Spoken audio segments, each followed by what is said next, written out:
I had lived in my new home for less than 24 hours when an HOA. Karen walked onto my driveway and told me, "You don't belong here." Buying this house was supposed to be a fresh start. Quiet street, nice neighbors, and most important, no HOA. I checked everything before signing. The deed, county records, boundary maps. This house sat just outside the HOA line, so moving day felt peaceful. Boxes everywhere, front door open, music playing. Then I saw her, a woman standing at the end of my driveway, arms crossed, staring at my house. She marched over like she owned the place. "No hello, no welcome," she said. "You need to stop unloading. You're not authorized to live here." I laughed. She didn't.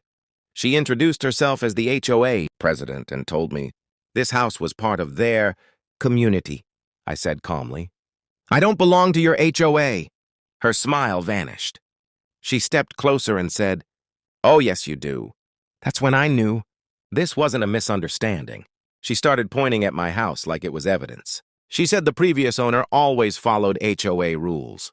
She said the HOA controlled this street. Then she pulled out a clipboard and started listing violations.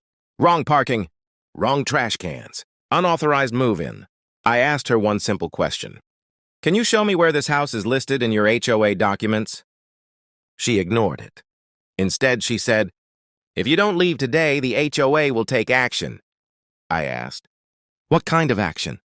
She smiled and said, "Removal from my own home." Neighbors started watching from their windows. No one said a word. Then she pulled out her phone. She said she was calling the police for trespassing on me, standing in my own driveway. When the officer arrived, she spoke first. She told him, I was illegally occupying HOA property and refusing to comply with community rules. She sounded calm, confident, like she'd done this before. Then the officer turned to me. I handed him my deed. I also handed him a county boundary map I had saved on my phone just in case. The officer studied both carefully. The HOA, Karen crossed her arms and smirked.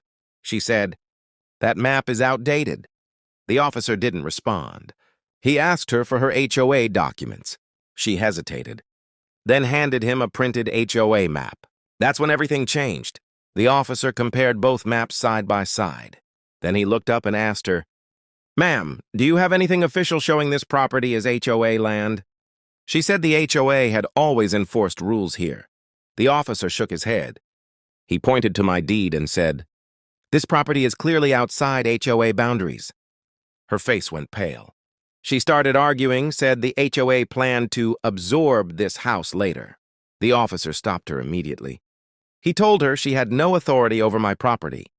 Then he told her to leave. But before she did, a neighbor spoke up. He said quietly, "She's done this before."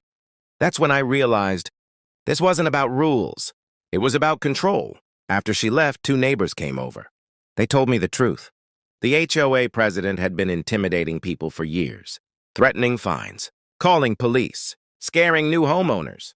Most people gave in. They paid fees they didn't owe. They followed rules that didn't apply. No one challenged her. Until now, one neighbor said, "She thought you'd be scared too." I wasn't scared. I was prepared. That night, I filed a formal complaint and requested official HOA boundary confirmation from the county. I wanted it in writing, because if she came back, I wanted proof she couldn't argue with. A week later, the county confirmed it. My house was not part of the HOA. Never had been. I printed everything. I never needed it. The HOA Karen never returned. No letters. No fines. No threats. Word spread fast. Turns out once someone stands up to a bully with real paperwork, the game is over. So here's the lesson. If you live near an HOA, know your deed. Know your boundaries. And don't let someone with a clipboard scare you out of your own home. Because in the end, the paperwork always wins.